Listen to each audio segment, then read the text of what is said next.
राज्यसभेच्या 37 जागांसाठी निवडणूक कार्यक्रम जाहीर करण्यात आलाय। यामध्ये 7 जागा या महाराष्ट्रातल्या आहेत। महायुतीच्या वाट्याला 6 जागा तर 1 जागा महाविकास आघाडीच्या खात्यात येणार आहे। या एका जागेवरती राष्ट्रवादी काँग्रेसचे ज्येष्ठ नेते शरद पवार यांना पाठवण्यात येणार का याची चर्चा रंगली आहे। महाविकास आघाडीकडनं शरद पवार पुन्हा एकदा राज्यसभेवर जाणार हे जवळपास निश्चित मानलं जात आहे। त्यांच्या उमेदवारीला उद्धव ठाकरे आणि काँग्रेसकडनंही हिरवा कंदील मिळाल्याची सूत्रांची माहिती आहे। दरम्यान राष्ट्रवादीच्या कोट्यातनं पार्थ पवार यांचंही नाव निश्चित मानलं जात आहे। त्यामुळे आजोबा नातू एकाच वेळेला राज्यसभेत दिसणार का अशी चर्चाही रंगली आहे।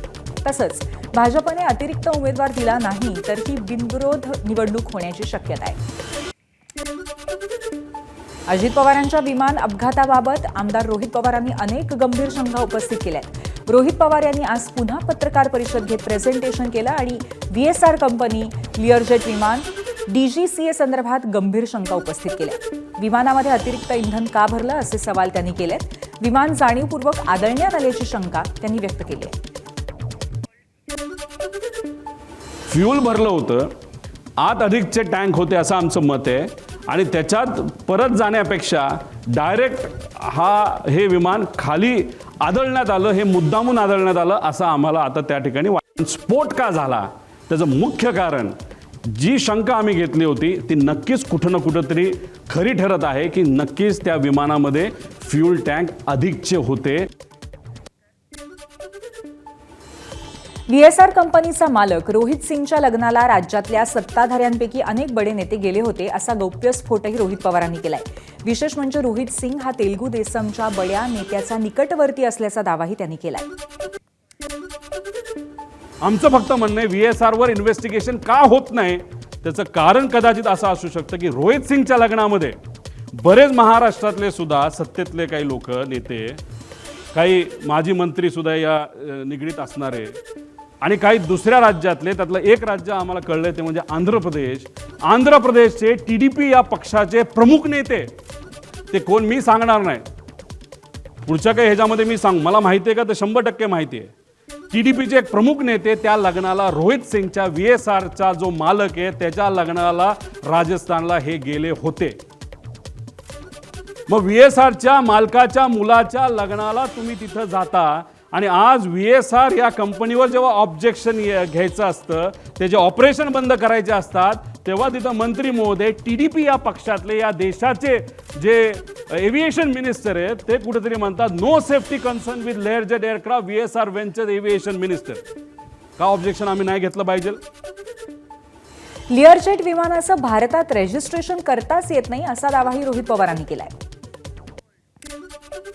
हे अमेरिकेवरनं विमान आणलं होतं पुढं।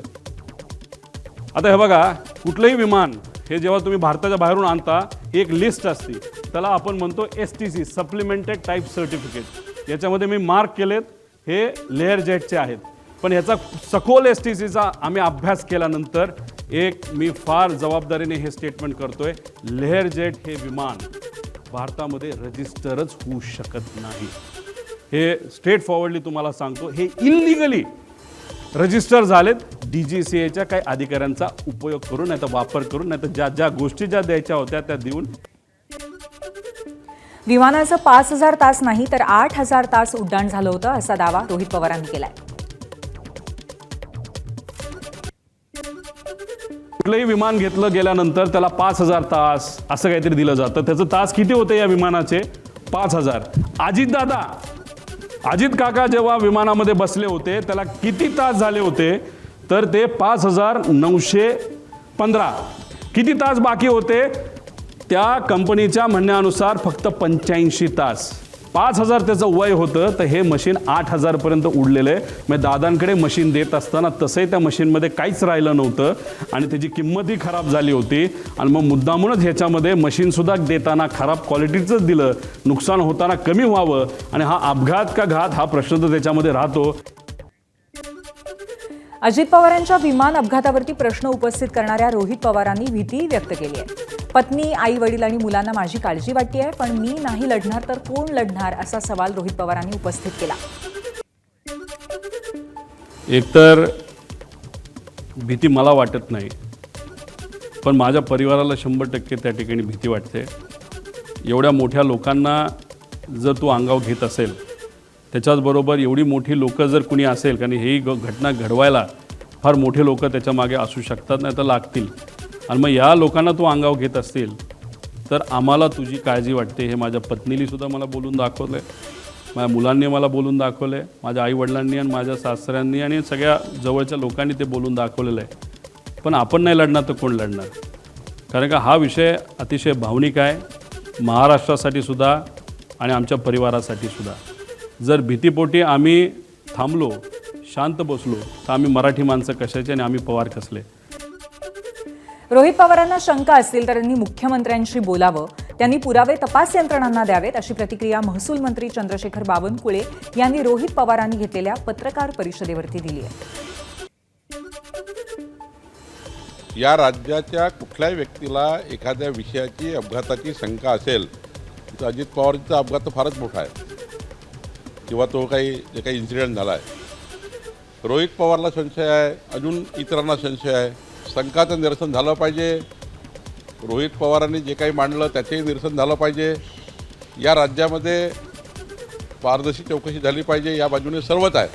अजितदादाबद्दल तर काही सर्वांच्याच भूमिका ह्या आहेत की बाबा घटनाच अजून त्या ठिकाणी आम्ही म्हणजे या ठिकाणी सहन करू शकत नाही.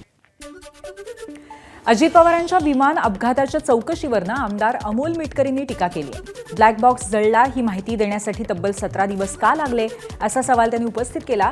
तर तपास यंत्रणांकडनं चौकशी संथ गतीने सुरू असल्याची टीकाही त्यांनी केली आहे. तसंच ब्लॅक बॉक्सचा डेटा तत्काळ रिकव्हर करा, तोपर्यंत हे काहूर शांत होणार नाही असा इशाराही त्यांनी दिलाय. GSR कंपनीनी त्यांच्या पायलटचे 50-50 कोटीचे विमे काढल्याची शंका आता बळावत आहे आणि सुसाईड बॉम्बर म्हणून त्या पायलटला पाठवल्यात गेलं का या अनुषंगानं आतापर्यंत चर्चा व्हायला पाहिजे होती. 17 दिवस झाले फक्त ब्लॅक बॉक्स सापडतो, तो पण जळलेला.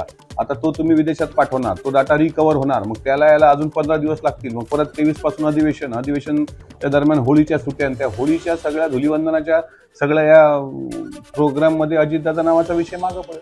मला असं वाटते रोहित पवारांनी उपस्थित केलेले मुद्दे अत्यंत अभ्यासपूर्ण मुद्दे आहेत. त्या दृष्टीनं खरोखर महाराष्ट्र सरकारने गंभीर दखल घ्यावी. एबीपी माझा, उघडा डोळे बघा नीट.